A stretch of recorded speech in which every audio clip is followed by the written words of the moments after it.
ದರ್ಶನ್ ಅವ್ರ ಬಗ್ಗೆ ನ್ಯಾಯಾಲಯ ತೀರ್ಪು ಅದನ್ನು ಎಲ್ಲರೂ ಕೂಡ ಗೌರವಿಸಲೇಬೇಕು. ನ್ಯಾಯಾಲಯಕ್ಕಿಂತ ನ್ಯಾಯದ ತೀರ್ಪಿಗಿಂತ ಯಾರೂ ದೊಡ್ಡವರಲ್ಲ, ಕಾನೂನಿಗಿಂತ ಯಾರೂ ದೊಡ್ಡವರಲ್ಲ ಅನ್ನೋದನ್ನು ನ್ಯಾಯಾಲಯ ಹೇಳಿದೆ. ಅದಕ್ಕೆಲ್ಲರೂ ಕೂಡ ತಲೆ ಬಾಗಲೇಬೇಕಾಗುತ್ತೆ. ಸರ್, ಧರ್ಮಸ್ಥಳ ಕೇಸ್ ಬಗ್ಗೆ ನಾನು 7 ದಿವಸ ಹಿಂದೆ ಟ್ವೀಟ್ ಮಾಡಿದ್ದೆ. ಯಾವ ಅನಾಮಿಕ ವ್ಯಕ್ತಿ ಕಂಪ್ಲೇಂಟ್ ಕೊಟ್ಟು ಪ್ರತಿದಿನ ನೆಲ ಅಗಿತಾ ಇದ್ದಾರೆ, ಅದೆಲ್ಲ ಅಗದಾಗ 5-6 ದಿವಸ ಅದು ಸಿಕ್ಕದೇ ಇದ್ದಾಗ ಕೂಡ ನಾನು ತಕ್ಷಣ ಟ್ವೀಟ್ ಮಾಡಿದೆ. ಆ ಅನಾಮಿಕ ವ್ಯಕ್ತಿ ಮಾನಸಿಕವಾಗಿ ಸ್ವಸ್ಥನಾಗಿದ್ದಾನೋ ಇಲ್ಲೋ ಅನ್ನೋದನ್ನು SIT ಅಧಿಕಾರಿಗಳು ಖಚಿತಪಡಿಸ್ಕೊಂಡು ತನಿಖೆ ಮಾಡೋದು ಉತ್ತಮ ಅಂತ ನಾನು ಅವತ್ತೇ ಹೇಳಿದ್ದೆ. ಅದು ನಿನ್ನೆ ಬರ್ತಾ ಇದೆ. ಈಗ SIT ಅಧಿಕಾರಿಗಳು ಚಿಂತನೆ ಮಾಡ್ತಾರೆ ಅಂದರೆ ಇಲ್ಲಿ ಸರ್ಕಾರದ ಏನೋ ಒಂದು ಒಳಸಂಚಿದೆ. ಇದು ದಿನಗಳನ್ನು ಎಳ್ಕೊಂಡು ಹೋಗಬೇಕು.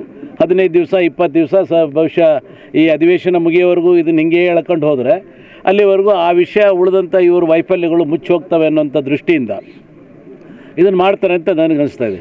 ಯಾಕೆಂದರೆ ನಾನು ಒಬ್ಬ ಪೊಲೀಸ್ ಅಧಿಕಾರಿಯಾಗಿ ಯಾವುದೇ ಒಬ್ಬ ವ್ಯಕ್ತಿ ಪೊಲೀಸ್ ಕಂಪ್ಲೇಂಟ್ ಕೊಟ್ಟಾಗ ಅವನು ಕೊಟ್ಟಂಥ ರೀತಿ, ಅವನು ಹೇಳಿದಂಥ ಮಾತುಗಳು ಅವನು ಮಾನಸಿಕವಾಗಿ ದೃಢನಾಗಿದ್ದಾನೋ ಇಲ್ಲೋ ಅನ್ನೋದಕ್ಕಿಂತ ಹೆಚ್ಚಾಗಿ ಅವ್ರು ಕೊಡೋದ್ರಲ್ಲಿ ಸತ್ಯ ಇದೆ ಇಲ್ಲೋ ಅನ್ನೋದನ್ನು ಪರಿಶೀಲನೆ ಮಾಡಿಕೊಂಡು ತನಿಖೆ ಮಾಡಬೇಕಾಗಿತ್ತು.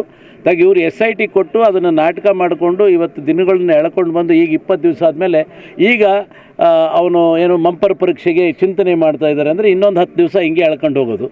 ಇದು ವೈಫಲ್ಯಗಳನ್ನು ಮುಚ್ಕೊಳ್ಳಲಿಕ್ಕೆ ಮಾಡಿದಂಥ ಪಿತೂರಿ ಅಂತೇಳಿ ನನಗನ್ನಿಸ್ತಾ ಇದೆ.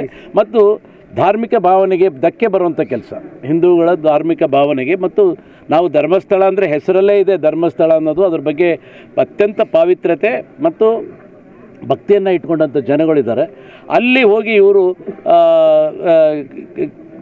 ತಿಳಿಯಾದ ನೀರನ್ನು ಕಲುಷಿತ ಮಾಡುವಂಥ ಕೆಲಸವನ್ನು ಇವತ್ತು ಮಾಡ್ತಾಯಿದ್ದಾರೆ. ಅದನ್ನು ನಾವು ಖಂಡಿಸ್ತೇವೆ.